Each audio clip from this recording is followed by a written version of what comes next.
ETF index mutual funds నేర్చుకుని stock మార్కెట్లో రాణించాలనుకుంటున్నారా? వెంటనే ఈ నెంబర్కి కాల్ చేయండి. అందరికీ జై హింద్. ఇప్పుడు ఇండియా అండ్ యుఎస్ మధ్యలో జరుగుతున్న ట్రేడ్ వార్ కానీ, అమెరికాకి విరుద్ధంగా వెళ్తున్న దేశాలు కానీ ఒక ఇష్యూ మీద మాట్లాడుతున్నారు. ఆ ఇష్యూయే డీ డాలరైజేషన్. అండ్ ఈ డీ డాలరైజేషన్ వల్ల మన దగ్గర ఉన్న డాలర్స్ మన ఫారెక్స్ రిజర్వ్స్కి ఎలా ఎఫెక్ట్ అవుతుంది. అండ్ చాలామంది మన ప్రభుత్వం ఇప్పుడు గోల్డ్ ఎక్కువగా కొనుక్కోవాలి, మరెన్నో విషయాలు ఈ టాపిక్కి సంబంధించి ఈ వీడియోలో మాట్లాడతాను, జాగ్రత్తగా వినండి. ఫస్ట్ ఆఫ్ ఆల్, మన దేశంలో ఫారెక్స్ రిజర్వ్స్ అని ఆర్బీఐ దగ్గర ఫారెక్స్ రిజర్వ్స్ అని చెప్పేసి ఉంటాయి. మనకి ఎలాగైతే మన ఇంట్లో సేవింగ్స్ ఉంటాయో మన డబ్బులు, అలా మన దేశం డబ్బులు కూడా ఆర్బీఐ సేవ్ చేస్తుంది. దాన్ని ఫారెక్స్ రిజర్వ్స్ అంటారు. ఫారెక్స్ అంటే ఫారిన్ కరెన్సీ అన్నమాట. ఫారిన్ కరెన్సీని ఫారెక్స్ అంటారు. రిజర్వ్స్ అంటే మనం దాచుకున్న డబ్బు. మనం అంటాం కదా సర్ప్లస్. మనకి నెలవారీ జీతంలో మనం 5,000 10,000 ఎలాగైతే సేవ్ చేసుకుంటామో, అలా మనం సంపాదించిన డాలర్స్లో సేవ్ చేసుకొని ఆర్బీఐ రిజర్వ్స్ మెయింటైన్ చేస్తుంది. మనం దీన్ని మన సేవింగ్స్ అని కూడా అనొచ్చు. ఇప్పుడు మనం ఆర్బీఐ ఫారెక్స్ రిజర్వ్స్ చూసుకుంటే గనక అందులో ముఖ్యంగా 3 కాంపోనెంట్స్ ఉంటాయి. అందులో డాలర్ కాంపోనెంట్ చాలా పెద్ద ఎత్తున ఉంటుంది.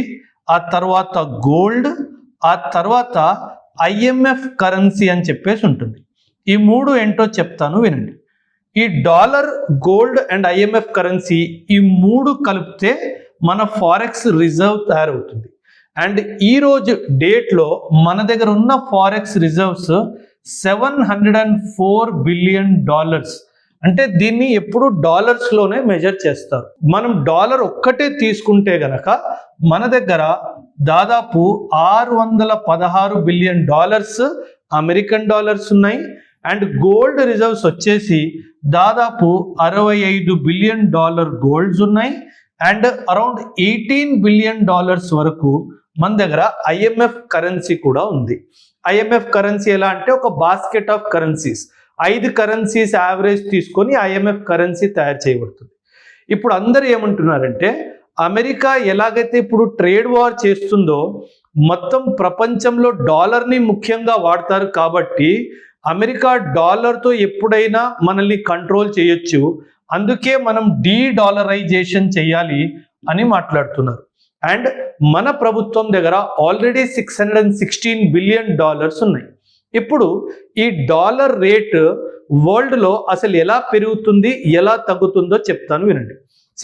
ప్రపంచ దేశాలందరూ వాళ్ళ రిజర్వ్స్ ముఖ్యంగా డాలర్స్లోనే పెట్టుకుంటారు. ఈ డాలర్స్లో ఎందుకు పెట్టుకుంటారంటే dollar is considered to be the most stable currency అనమాట. సో అందుకే సాధారణంగా కంట్రీస్ అన్ని డాలర్స్లో పెట్టుకుంటాయి వాళ్ళ సేవింగ్స్. కానీ ఇప్పుడు జనాలు ఏమంటున్నారంటే, అన్ని కంట్రీస్ ఏమంటున్నాయంటే మేము గోల్డ్కి షిఫ్ట్ అవుతాము అని అంటున్నారు.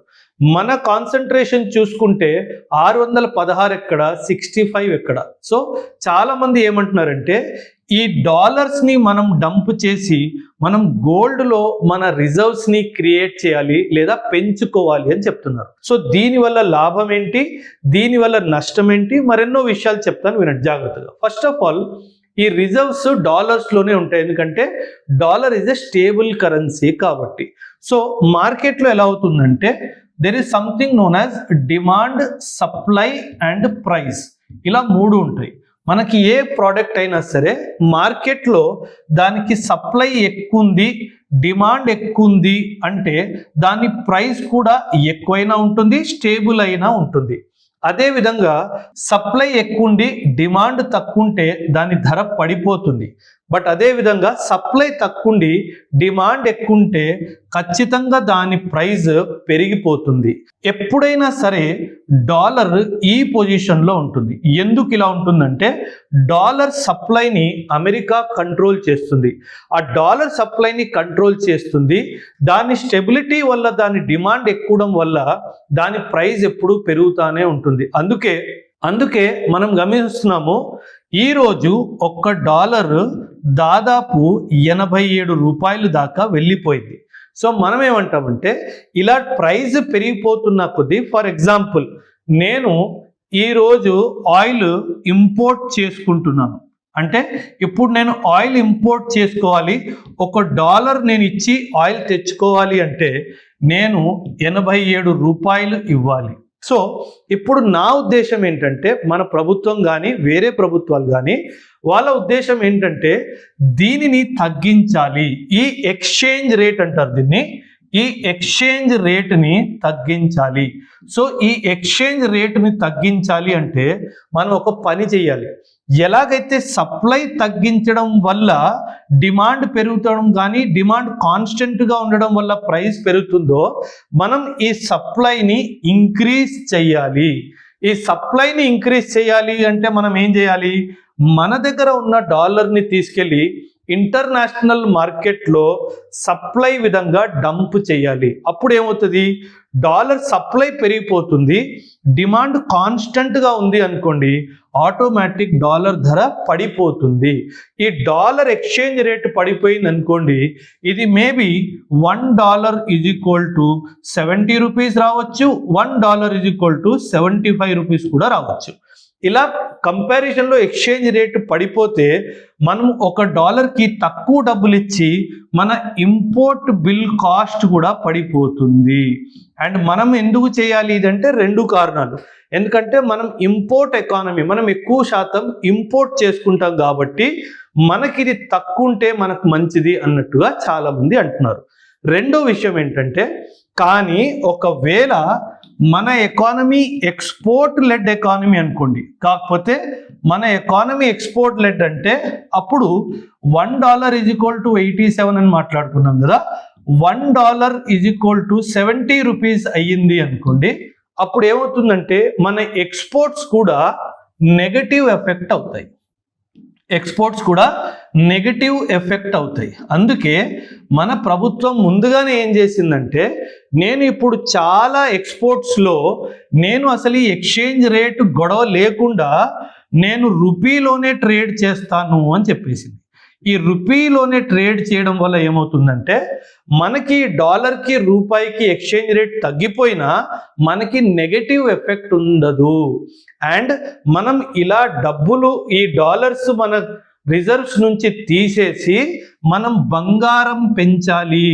బంగారం పెంచితే దీనివల్ల కూడా నా కరెన్సీలో కూడా ఇంకా బలం వస్తుంది అని ఉద్దేశము చాలా మంది చెప్తున్నారు. అంటే ఎకానమిస్టులు ఏం చెప్తున్నారంటే, ఇంకా దీనిని తగ్గించేసి మనం దీన్ని పెంచాలి అని చెప్పేసి అంటున్నారు. సో ఇప్పుడు జనరలీ అమెరికా ఏం చేస్తుందంటే చాలా తెలివిగా అమెరికా చాలా గోల్డ్ని పర్చేస్ చేస్తుంది. అమెరికా చాలా గోల్డ్ని పర్చేస్ చేస్తుంది, కానీ దీన్ని అఫీషియల్గా డిక్లేర్ చెయ్యదు. ఎందుకు అఫీషియల్గా డిక్లేర్ చేయదంటే దానికి చాలా కారణాలు ఉన్నాయి. సో ఇప్పుడు ఏమవుతుందంటే, కరెన్సీకి బలం, కరెన్సీకి స్ట్రెంగ్త్ గోల్డ్ హోల్డింగ్స్ నుంచి వస్తుంది. కరెన్సీకి స్ట్రెంగ్త్ ఎక్కడి నుంచి వస్తుంది, గోల్డ్ హోల్డింగ్స్ నుంచి వస్తుంది. అంటే మన రూపాయి విలువ మన దేశం దగ్గర ఎంత గోల్డ్ ఉందో దాని మీద కూడా చాలా శాతం వరకు డిపెండ్ అయి ఉంటుంది. సో మన దగ్గర గోల్డ్ పెరిగిందంటే మన రూపాయి బలం కూడా పెరుగుతుంది. కానీ అమెరికా ఏం చేస్తుందంటే, ఎవ్వరికీ చెప్పకుండా సీక్రెట్గా గోల్డ్ని హోల్డ్ చేస్తూ ఉంటుంది. ఈ గోల్డ్ ఎందుకు డిక్లేర్ చేయదు అంటే, ఈ డిక్లేర్ చేస్తే అమెరికాకి $36 ట్రిలియన్ అప్పు ఉంది. అప్పుడు IMF ఏమంటది, నీ దగ్గర ఇంత గోల్డ్ ఉంది కదా, నువ్వు ఫస్ట్ అప్పు తీర్చేయని చెప్తుంది. సో అందుకే ఈ అప్పు తీర్చకుండా ఉండాలి అన్న ఉద్దేశంతో అమెరికా ఇలా తన దగ్గర ఉన్న గోల్డ్ని డిక్లేర్ చెయ్యదు. సో నా ఉద్దేశం ఏంటంటే, మనము ఖచ్చితంగా ఇంకా అమెరికా ఈ డాలర్ డిపెండెన్స్ని తగ్గించి మేబీ ఒక $100-200 బిలియన్ గోల్డ్ క్వాంటిటీని ఇంకా ఇంక్రీజ్ చేస్తే, ఒకవైపు ఇలా అమెరికన్ డాలర్ మార్కెట్లో వెళ్ళి సప్లై ఇంక్రీజ్ అయితే డాలర్ కూడా క్రాష్ అవుతుంది అండ్ మనకు కూడా గోల్డ్ వస్తుంది, అమెరికా కూడా బుద్ధి చెప్పినట్టు అవుతుంది అన్నది నా ఉద్దేశం. సో దీనిపైన మీ అభిప్రాయం కూడా ఖచ్చితంగా కమెంట్స్లో తెలియజేయండి. థ్యాంక్ యూ అండ్ జై.